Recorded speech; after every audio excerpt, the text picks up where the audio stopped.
Bonjour à tous et bienvenue ce vendredi matin, dans notre Webi Atelier Soft Skills et employabilité des étudiants, un match impossible.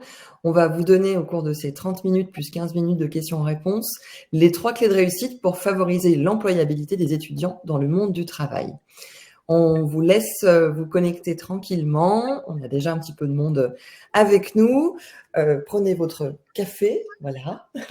Et on va démarrer dans 15 secondes maintenant, le temps que tout le monde se connecte. Donc, bienvenue à vous. En bas à droite, vous avez un espace chat que je vais avoir le plaisir d'animer, de répondre à vos questions. N'hésitez pas tout au long de la présentation à poser vos questions directement sur le chat.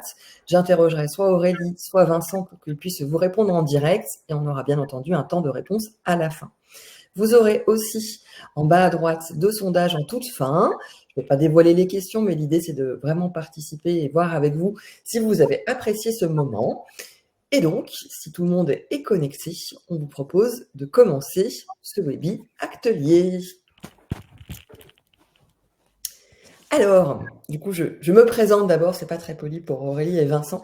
Je suis Laure Domingo, je suis la directrice conseil d'Act4Skills, qui est une agence conseil en développement et en communication RH, et j'ai l'honneur d'animer plusieurs webinaires, et celui de ce matin est consacré aux soft skills et à l'employabilité des étudiants, et je suis accompagnée d'Aurélie. Je vais te laisser te présenter.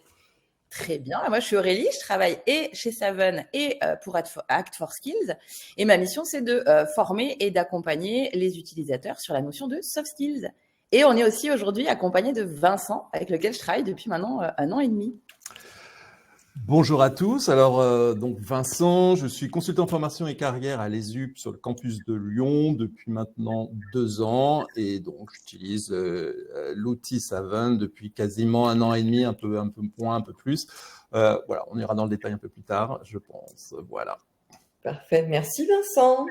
Alors, pour cette première partie, pour cette première clé de réussite, je vais vous présenter quelques éléments clés de notre dernière étude candidat RH et notamment pour vous permettre de mieux décrypter pour s'adapter effectivement cette nouvelle génération dont on parle tant et qui est le sujet de notre webinaire de ce matin. Je vous mettrai à la fin, donc c'est dans 3 minutes, de ma présentation, le lien vers notre magazine Repère, qui était cette étude candidat RH, pour que vous puissiez retrouver toutes les informations quand bon vous semblera.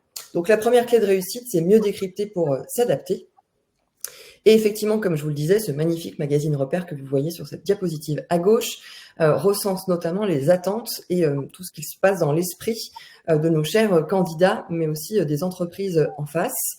Et l'idée, c'est de se dire concrètement, qu'est-ce qui anime la nouvelle génération aujourd'hui? D'autant plus que en 2030, la nouvelle génération représentera 30% de la force active, ce qui est énorme, avec des exigences qu'on voit pointer, donc que ce soit les étudiants aujourd'hui qui seront les travailleurs de demain, en se disant concrètement par rapport à leur rapport au travail, ce qui compte pour eux, c'est la flexibilité, c'est un incontournable, et surtout l'équilibre vie pro, vie perso, et un équilibre dans lequel ils doivent trouver leur moteur, ou en tout cas leur utilité au monde pour se sentir réellement impliqués et engagés. On dit que cette nouvelle génération est paradoxale, puisque dans leur esprit, c'est un moi d'abord, c'est-à-dire moi d'abord, comment je me constitue, en quoi je suis utile à la société et au monde en général, et ce, dans un collectif, c'est-à-dire qu'ils ont une vision individuelle à la fois qui s'insère dans une vision collective où effectivement ils se sentent engagés dans un monde qui bouge, dans un monde dans lequel il faut pouvoir proposer des solutions pour pouvoir avancer. Donc c'est une vision un peu paradoxale, on a ce moi d'abord dans un collectif plus global. Le deuxième trait de caractère de cette nouvelle génération, c'est que c'est une nouvelle génération prise entre 2 feux. Vous le voyez à l'image, on a ce côté multigénérationnel, où en fait cette nouvelle génération est connectée au monde. On voit tous, on le sait tous, on vit super connecté avec les réseaux sociaux, les téléphones, etc. En même temps engagée, mais aussi inquiète et assez déstabilisée, puisqu'on va le constater dans les chiffres qu'on va vous partager juste après. Concrètement, ils sont inquiets quant à leur avenir, surtout quand on est étudiant. On ne sait pas finalement de quoi demain sera fait et ça pose donc la question de se dire on est pris entre 2 feux, entre une super connexion, une surinformation et en même temps une inquiétude face à l'avenir puisqu'on ne sait pas demain ce que sera le monde du travail.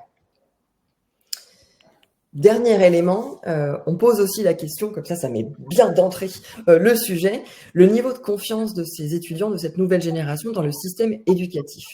C'est un sondage IFOP qui a été réalisé en 2023 qui nous donne 3 indicateurs. Le premier, c'est que 37% des jeunes estiment que le système éducatif les prépare bien à rentrer sur le marché de l'emploi. 37%, c'est quand même pas grand-chose. Deuxième chiffre, 62% des jeunes estiment que les employeurs accordent trop d'importance au diplôme. Ah, c'est tout le sujet de notre webinaire de ce matin. Aurélie et Vincent vont vous en dire plus juste après, en disant que très clairement, il est peut-être temps d'agir et de travailler autour des soft skills. Le dernier chiffre, 61% des jeunes considèrent que les soft skills ne sont pas assez pris en compte par les recruteurs. Waouh, ça pose question, non? Qu'est-ce que tu en penses, Vincent?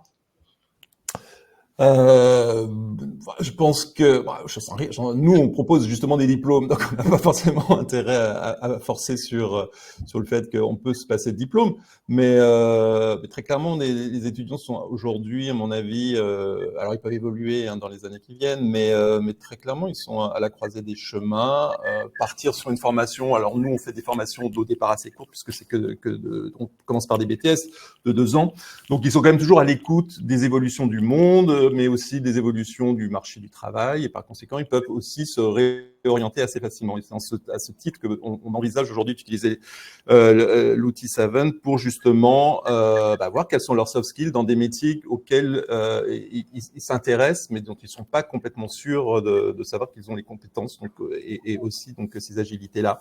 Donc, effectivement, aujourd'hui, le diplôme, c'est une chose, mais il y a aussi ces savoir-être qui reviennent très souvent, mais même au niveau des entreprises, quand ils nous parlent de nos alternants, ils soulignent effectivement cette capacité à s'adapter, cette capacité à bien communiquer avec les autres, qui sont des points sur lesquels ils sont très attentifs maintenant. Donc, il n'y a pas uniquement les étudiants qui considèrent qu'effectivement le diplôme, enfin, on a encore trop d'importance sur ce type sur le diplôme, mais il y a aussi les entreprises qui aujourd'hui regardent des profils qui peuvent sortir un petit peu du commun. Et nous, on a effectivement des étudiants qui sont en réorientation, peuvent avoir 40 ans. Cette année, on a des étudiants qui ont 40 ans et sur lesquels on a bien insisté auprès de leurs futurs employeurs de leur capacité et de leurs soft skills.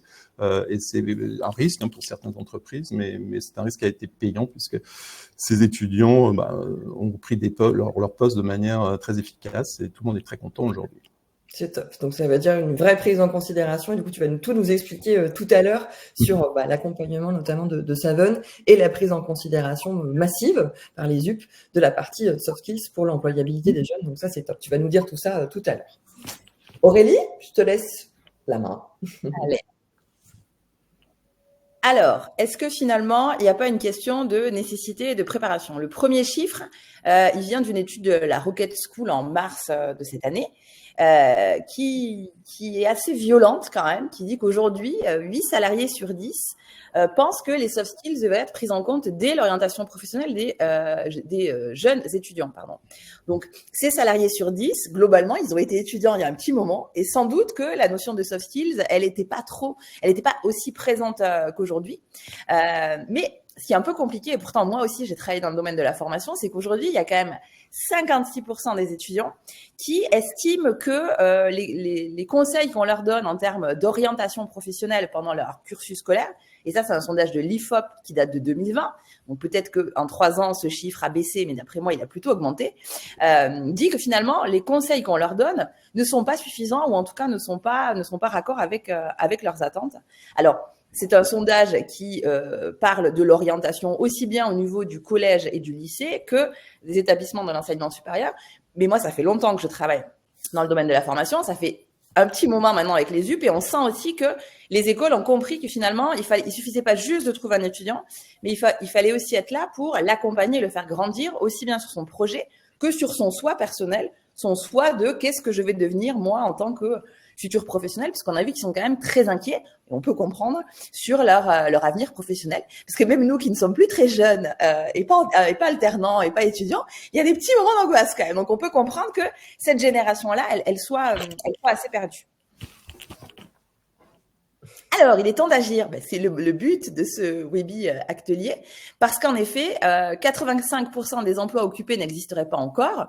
Et surtout, moi, ce qui m'inquiète un peu, c'est ce chiffre-là, ce deuxième, qui dit que 67% des étudiants de master se disent inquiets ou très inquiets au sujet de leur avenir professionnel. Donc, il y a une vraie inquiétude de la part de ces étudiants. Le rôle des entreprises, c'est de calmer ces inquiétudes, et le rôle central que vous occupez tous en travaillant dans le domaine de la formation, c'est de réconcilier un peu ces deux univers et de faire que ce chiffre de 67 baisse à 2%. Ce serait vachement bien. Je suis d'une nature plutôt optimiste. La clé de réussite numéro 2. Donc là, on a vu jusqu'à maintenant comment mieux décrypter. Donc on se rend quand même compte que les étudiants sont inquiets, et en même temps, la partie soft skills pour générer leur employabilité est essentielle. Et donc du coup, ça fait une belle transition, Aurélie, vers la clé de réussite numéro 2, évaluée par la compétence. Exactement. Donc, on a vu tout à l'heure, quand tu as partagé les chiffres de repères, que finalement, les étudiants et les entreprises ont deux visions différentes. On a dit que c'était une génération un peu désabusée, même si elle était très connectée. Et il y a une espèce de désalignement des planètes entre la vision que moi j'ai en tant qu'étudiant du monde professionnel et la vision aussi de pas l'intégralité des entreprises, mais d'une majorité des entreprises sur cette population de jeunes qu'on comprend pas trop, qui n'est pas comme nous, qui n'a pas la même vision du travail. Et pour autant, il y a quand même des choses et des moyens de les raccrocher pour faire que ces planètes se réalignent. Donc, côté étudiant, qu'est-ce qu'on sait aujourd'hui ? Et moi, ce que j'ai pu développer dans les contacts que j'ai avec les écoles et les établissements scolaires avec lesquels on travaille, c'est qu'il y a une réelle méconnaissance des métiers. C'est-à-dire que je vais choisir un cursus professionnel, mais au fond, qu'est-ce que je vais faire ? Quel métier je vais occuper ? Je sais pas trop. La difficulté qu'ils peuvent avoir aussi, et dont on en parlera aussi avec ton expérience, toi, à l'ESUP qui recrute Vincent des BTS, c'est que finalement, quand on se projette et qu'on se dit, tiens, je vais faire un BTS, et qu'on se retrouve dans la phase où on recherche l'entreprise qui va nous accueillir, en fait, on n'a pas beaucoup, voire pas du tout d'expérience professionnelle. Et du coup, on manque un peu de confiance parce qu'on se dit, mais pourquoi une entreprise me sélectionnerait à moi alors que je n'ai jamais travaillé, okay ? Et il y a un réel sujet aussi, et ça, vous le voyez aussi à l'ESUP, et c'est les actions sur lesquelles vous travaillez sur la partie coaching, qui a une vraie non-maîtrise des codes du recrutement. Et ça, c'est très compliqué parce que si on estime qu'on ne connaît pas bien les métiers, si on n'a pas confiance en soi, qu'on n'a pas d'expérience et qu'en plus on ne maîtrise pas les codes de communication d'une entreprise, forcément, ça génère quoi ? Ça génère une incompréhension chez le candidat qui ne sait pas pourquoi il a été sélectionné ou pourquoi il n'a pas été sélectionné. Ça, c'est la planète étudiant et la planète jeune. La planète entreprise, souvent, elle a beau être très ouverte à l'alternance, dans l'idée, dans les faits, c'est quand même très compliqué parce qu'on se retrouve, si on reprend l'exemple des BTS et puis même de formations de plus longue durée, avec des profils candidats qui sont hyper similaires, puisqu'on sait bien qu'à chaque année de formation sont accrochées un certain nombre de missions et que du coup, les étudiants ont fait les mêmes choses. Okay ? Et il y a un réel problème aussi qui est la difficulté à évaluer le potentiel d'aujourd'hui et le potentiel d'évolution d'un candidat. Et la vraie inquiétude aussi, c'est la crainte de faire le mauvais choix. Parce que une fois qu'une alternance a commencé, c'est quand même très compliqué de s'en sortir. Donc, ça fait un ensemble d'inquiétudes communes, mais pour lesquelles on a quand même des solutions, et c'est ce qu'on va voir, tout à l'heure. Quels sont ces 3 chiffres, Madame Laure ? Ces chiffres, elles viennent d'une étude LinkedIn qui explique quoi ? Qui explique 3 chiffres qui sont, pour nous, chez Act4Skills, assez intéressant et à la fois assez flippant. C'est-à-dire qu'il y a 83% aujourd'hui des DRH qui souhaitent renforcer l'évaluation des soft skills. Okay ? Donc ça, c'était le chiffre de l'année qui vient de s'écouler. Et j'imagine que le chiffre sera à peu près similaire en 2023. La deuxième, c'est que 53% des DRH trouvent que les soft skills, ça permet vraiment de sécuriser le recrutement, parce qu'on le sait, c'est assez rare de se tromper sur des compétences techniques. C'est pas ça qui fait les difficultés pendant la période d'essai ou pendant les premiers jours. Souvent, la difficulté, c'est qu'il y a un problème de comportement. Il y a un problème de non-alchimie entre le candidat qu'on avait fantasmé, imaginé, et la réalité du collaborateur qui est là aujourd'hui. Et pourquoi ? Parce que ce qui est compliqué, c'est qu'il y a des très bons candidats qui font des mauvais collaborateurs et des très mauvais candidats qui font des bons collaborateurs. Et c'est là tout le sujet de détecter et de connaître les compétences comportementales. Et du coup, le dernier chiffre, celui de 65%, qui pense que tenir compte des compétences douces, ça permet d'identifier le potentiel réel des candidats. Donc, c'est des chiffres qui sont centrés sur le côté entreprise, mais aujourd'hui, il y a assez peu d'écoles, finalement, qui ont fait du soft skills le pivot de leur modalité d'évaluation. Donc, nous, on s'est dit que c'était quand même intéressant de se dire, tiens, en 2024, si je m'y mettais pour pas être à la 4e roue du carrosse. Donc, on se dit que, bah voilà, tout le monde en a envie de parler de soft skills, de les évaluer. C'est un bon moyen de réconcilier ces deux planètes qui sont un peu en désalignement. C'est aussi un bon moyen pour sécuriser ces recrutements. Donc, allons-y, parlons de soft skills et d'évaluation. Alors, ce petit chiffre, c'est quoi? C'est pas nous qui l'avons sorti avec Laure. Ce sont les chiffres du Forum économique en 2023. Donc, on va pas regarder l'intégralité de ces soft skills parce qu'il y en a beaucoup, mais elle permet de voir quoi, cette infographie? Elle permet de voir en bleu donc les soft skills qui ont pris une importance croissante, donc sur la droite, et les soft skills qui ont plutôt décliné en termes d'importance. Donc, qu'est-ce qu'on voit? Que les 3 soft skills qui ont le plus d'importance aujourd'hui pour la performance dans le poste, c'est l'esprit de créativité, c'est l'esprit d'analyse technique et aussi la capacité à rester très en alerte sur tout ce qui va être lié à la technologie. Okay? On peut rajouter la 4e qui est la curiosité. Et je pense que l'autre, elle est aussi importante, c'est la capacité de flexibilité, d'apprentissage, d'agilité et de résilience. Et ça, on verra tout à l'heure, parce qu'on a travaillé avec Vincent sur l'identification du potentiel des étudiants de l'ESUP depuis plusieurs années. Et au bas du tableau, on voit quoi? On va regarder les 2 dernières, celles qui ont décliné dans l'importance sur la performance. Merci de les pointer, Laure. Donc, il y a la dextérité manuelle, l'endurance et la précision, et puis le côté des habiletés sur le process. Voilà. Donc, c'est intéressant. Je vous invite, et je pense qu'on vous enverra aussi par email le lien de cette étude si vous voulez aller plus loin. Je vous avoue qu'il faut être un peu doué en anglais, puisque c'est une étude qui est complètement en anglais. Mais globalement, on s'en sort pas si mal si on a quelques références. Voilà ce que je pouvais dire sur ça, sur les soft skills qui étaient les plus déterminantes. Et ça nous dit quoi?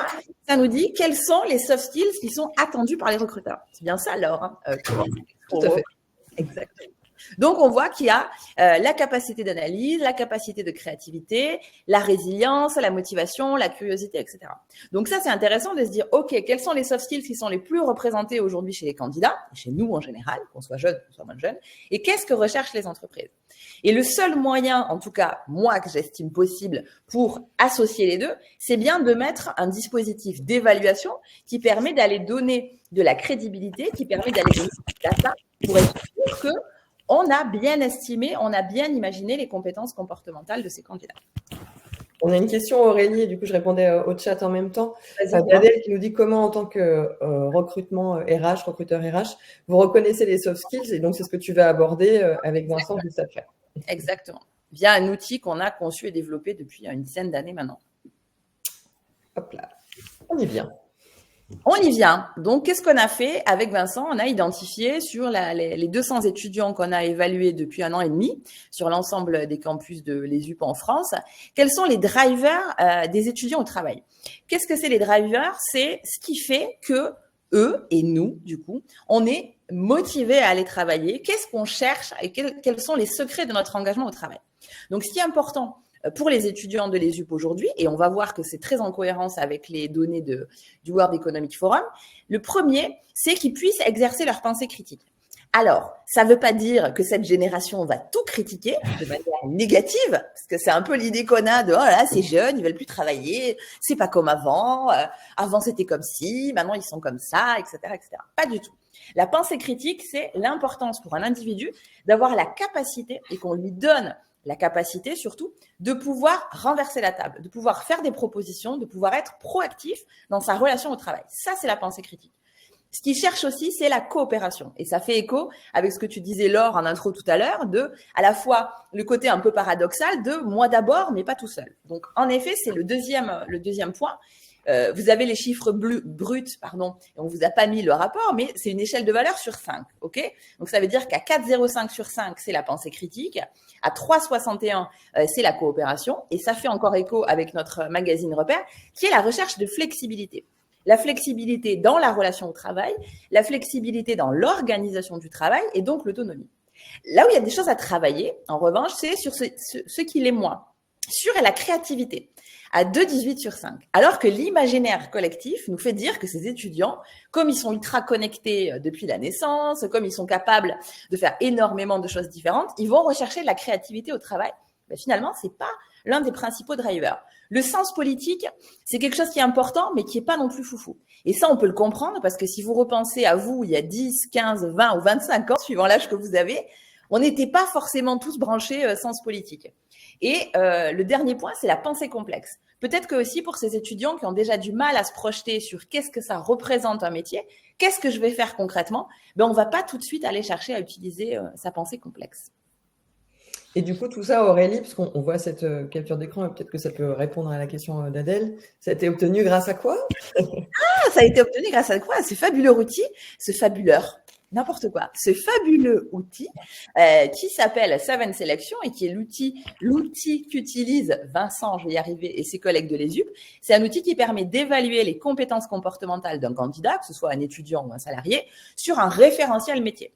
Et cet outil permet de mesurer le taux de match entre les compétences détenues par un candidat aujourd'hui et celles dont il aurait besoin pour être à 100% performant sur son poste.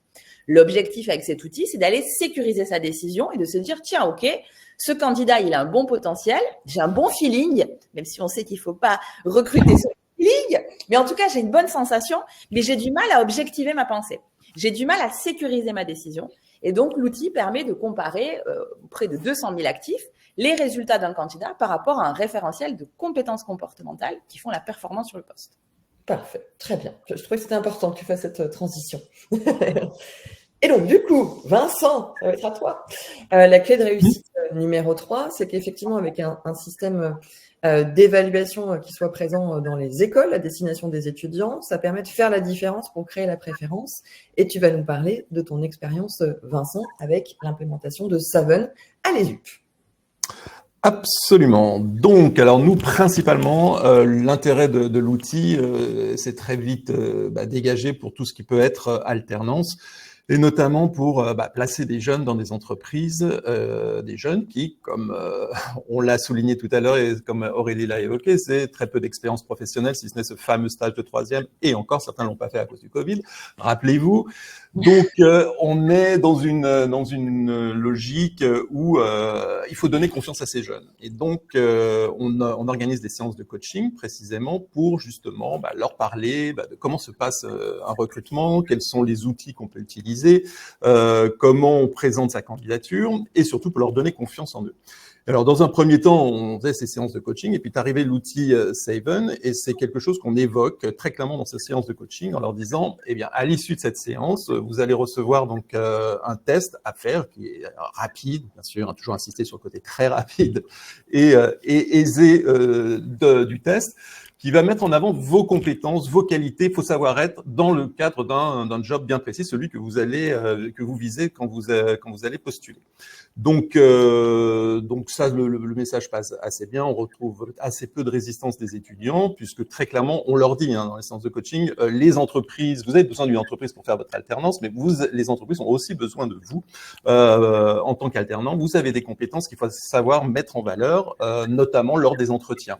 Et ça vous permet déjà dans un premier temps de faire ce test, d'avoir les résultats de vos compétences et de savoir dire ah oui effectivement ça je le ressens vraiment comme ça et donc d'asseoir un peu leur candidature, de leur donner un peu plus d'aplomb face à des recruteurs qui voient parfois comme des adultes pas forcément très très bienveillants.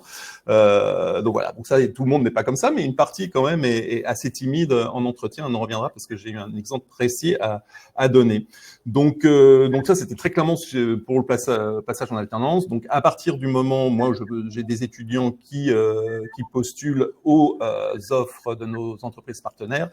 Je leur demande de faire le test. Tous le font plus ou moins rapidement, et ce qui fait que quand j'envoie leur candidature, elle est bien évidemment autour du CV, du CV, mais aussi j'adjoins systématiquement dans le même document, le PDF, pour tout vous dire, fusion des PDF, le résultat des tests, la synthèse des tests à destination donc du recruteur, du client. Donc, et ça c'est de manière systématique pour la quasi-totalité des candidatures que j'envoie. Et parfois, il se peut qu'un étudiant oublie de faire le test et l'entreprise revient vers moi en me disant « Oui, mais il me manque son test ». Donc, c'est très clairement une validation en fait par l'usage qu'en font nos entreprises partenaires de l'intérêt de l'outil, parce que eux aussi, du côté en fait des entreprises, ça permet d'être une aide à la décision, de les rassurer quant à leur choix, quant à leurs impressions qu'ils ont pu avoir lors des entretiens.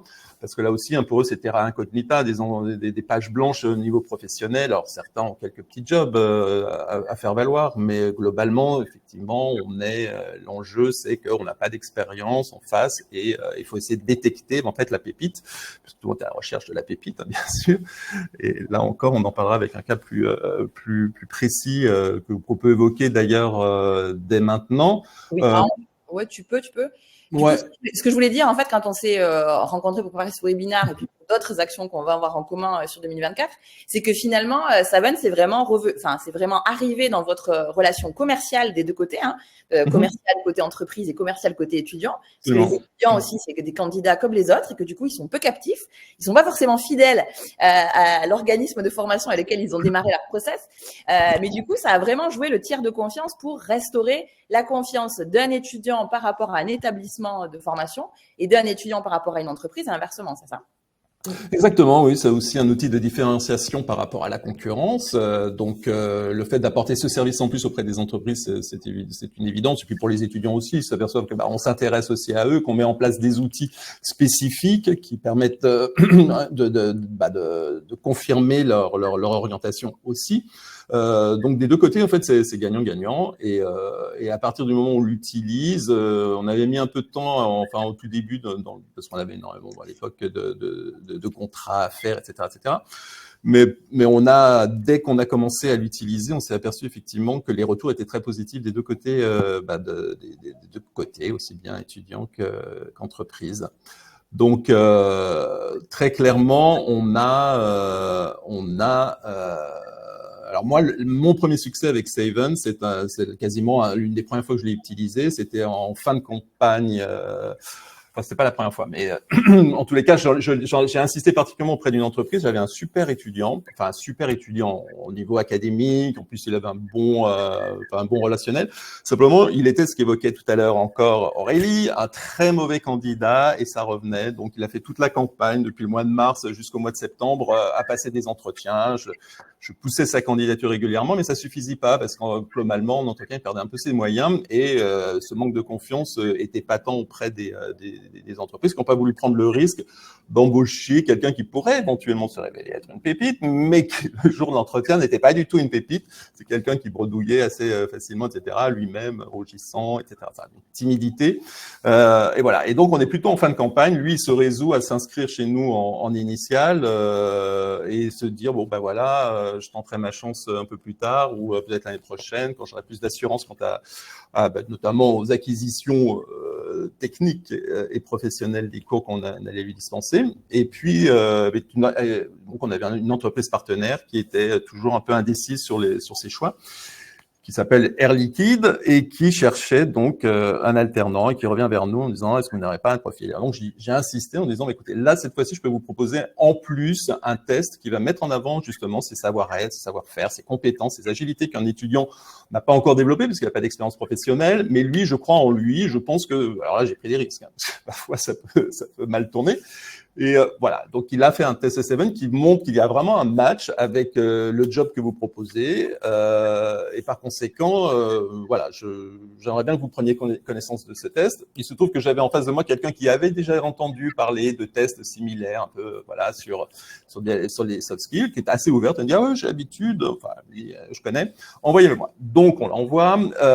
L'étudiant n'a pas été grandiose en entretien, je l'avais prévenu, etc. Elle m'a dit ah ouais, je vous confirme, vraiment un total manque de confiance en lui, etc. Mais bon, on va prendre le risque parce que le test nous rassure. On voit qu'il y a quelque chose peut-être à faire de lui et on pense que voilà, on va prendre le risque.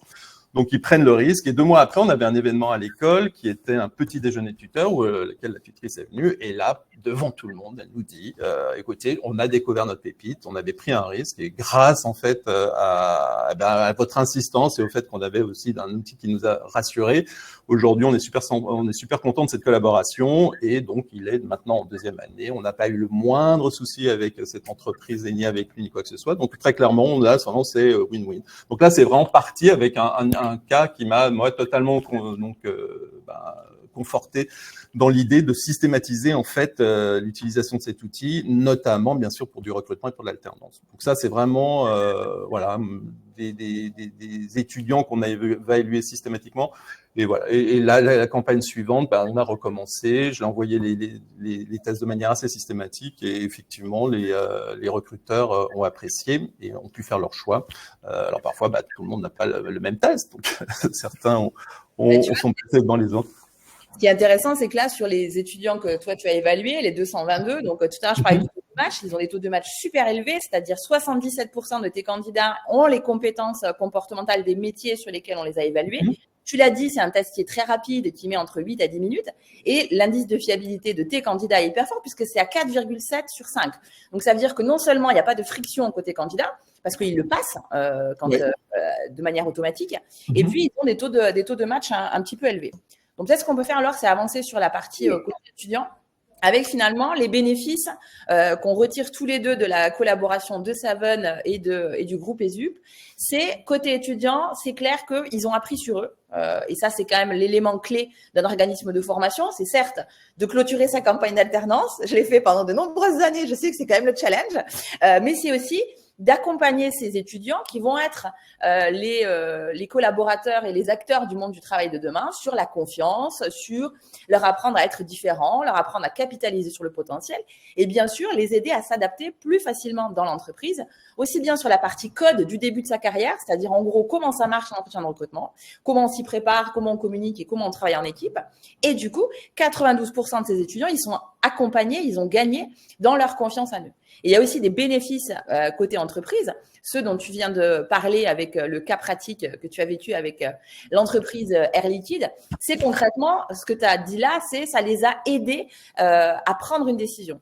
Donc, ça permet de savoir ce que X ou Y va pouvoir apporter en une entreprise. Et tu l'as dit d'ailleurs, quand tu as des entreprises partenaires pour lesquelles il manque le test Saven, c'est quelque chose qu'ils demandent.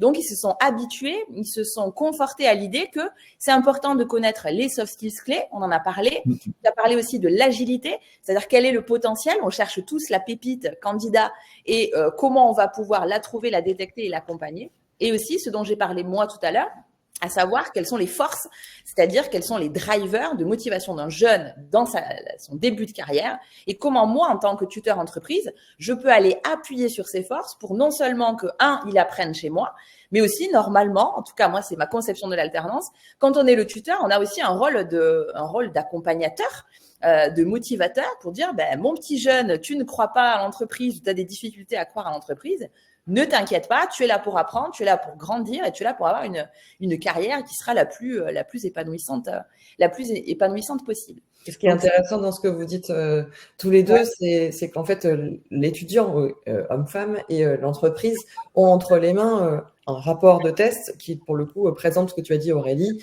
ce que le candidat peut vous apporter, les soft skills, l'agilité, les forces. Et côté étudiant, on a son propre rapport qui lui apporte du feedback aussi pour qu'il puisse gagner en confiance avec des points clés, vos points forts, les soft skills clés, que faites-vous de mieux chaque jour. Et ensuite, il y a une histoire de dimension, si je ne dis pas de bêtises, Aurélie, autour de comment vous gérez la compréhension, la conception, le fait de s'entourer et d'agir. Donc, ce qui donne vraiment des clés à l'étudiant pour prendre confiance en lui, mais aussi à l'entreprise pour pouvoir objectiver sa prise de décision, comme tu l'as dit, Vincent. Exactement, tout à fait. Comment on fait si on a envie de faire ça, du coup, Aurélie? Comment on fait si on a envie de faire ça? On fonctionne chez Saven avec 4 hashtags qui sont les clés de la réussite quand on se met à évaluer des soft skills. C'est d'abord si on veut quoi. C'est-à-dire, moi, en tant qu'organisme de formation aujourd'hui, quelle est ma problématique d'évaluation? Pour quelles raisons je veux évaluer les soft skills des candidats? Ça peut être parce que j'ai un problème d'attractivité, aussi bien sur la partie candidat que sur la partie entreprise. Donc, c'est ça l'enjeu. On va travailler le déploiement en fonction de l'enjeu principal. Ça peut être aussi, j'ai besoin d'un outil que je veux adjoindre dans la partie analyse des candidatures. Ça peut être l'une des clés et l'un des moyens pour lesquels on va évaluer à l'entrée un candidat. Ensuite, on a le hashtag comment ça marche. Donc ça, on a fait plusieurs ateliers, plusieurs webinars sur concrètement comment ça marche, le modèle d'évaluation, qu'est-ce que c'est le test. Donc, c'est un test rapide en 8 minutes qui peut se passer sur mobile pour les étudiants. Et ensuite, ce qu'on a fait, c'est qu'on a planifié. C'est-à-dire, on a customisé l'outil pour que chaque consultant de l'ESU puisse retrouver ses petits. C'est-à-dire, quel est le métier pour lequel je peux, enfin, quel est le métier auquel je peux accéder après le BTS, la licence ou le master. Exact. Et ce avec quoi ils avaient du mal au début, mais je les ai pas lâchés, c'est le plan d'action. Parce qu'en fait, évaluer les soft skills quand on l'a jamais fait, c'est un peu comme si on veut se lancer en faisant du footing, mais qu'on ne met jamais le sac à dos avec les baskets devant la porte quand on rentre du travail. On n'y va jamais. Donc, ce qu'on a convenu ensemble, c'est un plan d'action très précis. Alors, en lien, bien sûr, avec les exigences d'une campagne d'alternance, parce qu'on sait qu'on a des salons le vendredi, le samedi et le dimanche, entre octobre et février. Donc là, globalement, vous devez être dans la phase où tous les week-ends, vous êtes dans des salons. Mais en tout cas, on a mis en place un plan d'action. Je les ai pas trop lâchés, hein, je pense que tu peux convenir, Vincent, que je vous ai souvent titillé sur savoir où vous en étiez. C'est une de tes compétences, oui, en effet. Exactement. Tu te rappelles de mes petits mails du lundi. Et ce qu'on a fait aussi, et je pense que c'est ça qui a été très important au sein de l'ESUP, mais aussi auprès d'autres écoles, puisqu'on travaille aussi avec l'EM Normandie Compétences, c'est le hashtag on partage. C'est-à-dire que vous vivez tous le même quotidien. Et l'idée, c'était d'aller partager les succès, aller partager les difficultés aussi, aller partager les questions dans un espace communautaire qui, aujourd'hui, est toujours actif. Donc, ce temps d'action, c'est quoi? C'est 4 heures de formation au début. Et puis après, la partie on partage, c'est tout au long de l'année. De l'alternance. Et la ressource, c'est moi, c'est une partenaire. Donc, je viens pas dans vos établissements tous les jours, mais je suis souvent dans les boîtes mail et je suis souvent dans l'espace communautaire pour être là comme une ressource. Voilà ce que je pouvais dire en quelques minutes. Je vois qu'il y a 36 minutes, donc on va laisser plutôt en question quand même. Et du coup, oui, ce qui va se passer, c'est qu'on va arriver vers un cadeau, puisque… Oui, c'est vendredi, c'est le jour des cadeaux. Bon, on est sympa. Ouais. Et donc, sur ce QR code, vous allez pouvoir, qui arrive juste après, vous allez pouvoir effectivement faire votre test Savon à vous, qui dure donc 8 minutes, test rapide, et bénéficier d'un débrief, soit par Aurélie, soit par Tani qui nous écoute, pour vivre l'expérience Savon. Et du coup, il y a 2 questions qui sont arrivées, donc je vais vous les poser pendant que je vais afficher le QR code. Et je mets aussi dans le chat le lien vers la campagne pour faire votre test. Et du coup, je vais poser les questions. Hop là, je mets le lien vers le questionnaire et je terminerai, je clôturerai par d'autres surprises puisqu'il y a d'autres événements qui arrivent ensuite. Mais on a 2 questions. La première, alors je vais commencer par Vincent. Une question de Mehdi. Bonjour, est-ce que les autres campus ESUP proposeront ce type de test évaluant les soft skills? Oui. Normalement, tout le monde a accès au test Savon. Tout le monde le propose, normalement, oui. Top. Et la deuxième question pour toi, Aurélie. Comment évaluez-vous le taux de fiabilité de Jessica? Le taux de fiabilité, il est mesuré par rapport à 2 datas. La première, c'est la durée de complétion de l'évaluation. En gros, du moment où l'étudiant a commencé son test jusqu'à la fin, combien de temps ça a mis? Et on mesure aussi la tendance de réponse. Est-ce que le candidat a toujours tendance à utiliser la borne moyenne? Nous, c'est des questions sur 5. Est-ce qu'il va toujours sur le 3? Ou est-ce qu'il utilise toujours les extrêmes? Et c'est ces 2 données-là qui permettent de mesurer la fiabilité de l'évaluation. Top. Alors, du coup, il y a Mehdi, remercie pour la réponse et Jessica est en train aussi de taper un merci. N'hésitez pas s'il y a d'autres questions. Donc, flashez bien le QR code. Vous avez aussi le lien dans le chat. Donc, je répète, c'est un test Savon rien que pour vous et un débrief offert qui dure 8 minutes. Donc, voilà, s'il y a d'autres questions, on les prend. Et du coup, j'écrivais dans le chat en même temps. Elle est multitâche. Elle a une soft skills incroyable. C'est le don d'ubiquité en termes de cerveau du corps. J'espère que vous avez tous flashé le QR code. Je pense qu'il n'y a pas d'autres questions. Vincent, Aurélie, vous voulez peut-être rajouter quelque chose avant que je clôture avec les autres événements qui vont arriver? Oh bah tiens, je tiens à rendre hommage en fait à Émile qui est le super alternant d'Air Liquide, c'est lui qui a lancé la campagne, l'utilisation donc de Saven. Et la deuxième chose que je voulais dire, c'est on réfléchit et on va le mettre en place très bientôt, l'utilisation donc de Saven pour les étudiants qui sont en deuxième année de BTS par exemple et qui se posent des questions d'orientation. Je l'ai évoqué un tout petit peu au début, mais pour la suite de leurs études, pour leur bac+3, pour leur master, etc. S'ils sont dans la bonne voie ou s'ils veulent se réorienter. Tout ça, on va les tester donc en accompagnement là encore d'orientation. C'est top. Voilà. Tu dis le produit en 2024, t'es pas sympa, Vincent. Eh oui, excuse-moi. Et c'est top, du coup, ça va permettre de répondre à ce qu'on se disait en préambule, savoir que 67% des jeunes sont pas très à l'aise, inquiets par rapport à leur avenir et ont des difficultés à s'orienter. Et ça peut aussi répondre aux questions des parents qui parfois peuvent être un peu, comment dire, baisser un peu les bras à se dire comment on va aider notre fils ou notre fille à s'orienter. Donc c'est top, ça permet aussi de répondre aux besoins des parents. Exactement. Merci beaucoup Adèle. Juste pour terminer, donc je vais vous mettre les liens juste en dessous. Vous pourrez évidemment continuer les échanges avec Vincent et Aurélie. Je vais mettre les liens vers leur profil LinkedIn dans le chat. Et j'en profite de la minute qu'il me reste pendant que tout le monde se remercie pour vous parler de différents sujets qui arrivent très vite. On continue avec d'autres webinaires et d'autres actions. Le 14 décembre prochain, nous réalisons une journée au théâtre Mogador dédiée à l'engagement, donc avec des décideurs et de très belles têtes d'affiche en conférence. Donc, si ça vous intéresse, contactez-moi sur mon profil LinkedIn, je vous le donne ensuite. On aura aussi, dès la semaine prochaine, jeudi prochain, un webinaire avec Jean Pralon, qui est le fondateur de Saven, et aussi sur la partie chaire EM Normandie Compétences, avec son dernier HR Insights. Pourquoi les cadres ne croient-ils pas en leur talent? Et j'aurai le plaisir d'être aux côtés de Cyril et de Jean Pralon, Cyril Capel, qui est le fondateur de Hack4Skills, pour discuter de cette question. Et enfin, mercredi prochain, et ça c'est exclusif, mercredi soir, en fin de journée, nous organisons une conférence avec Indeed. Donc, conférence sur l'emploi, contre les idées reçues sur le marché de l'emploi. Donc, si tout ceci vous intéresse, soit vous nous suivez sur la page LinkedIn Hack4Skills et vos talents s'engagent, soit vous nous contactez directement et je me ferai un grand plaisir de vous donner les infos. Il y a une dernière question d'Elsa. Si on extrapole la démarche, est-ce qu'il ne serait pas intéressant de faire ce type de test l'année du bac ou pensez-vous qu'il faille un minimum de maturité et de projection sur un projet pro? Vincent, alors, ou Aurélie, comme vous voulez. Oui, Aurélie. Merci.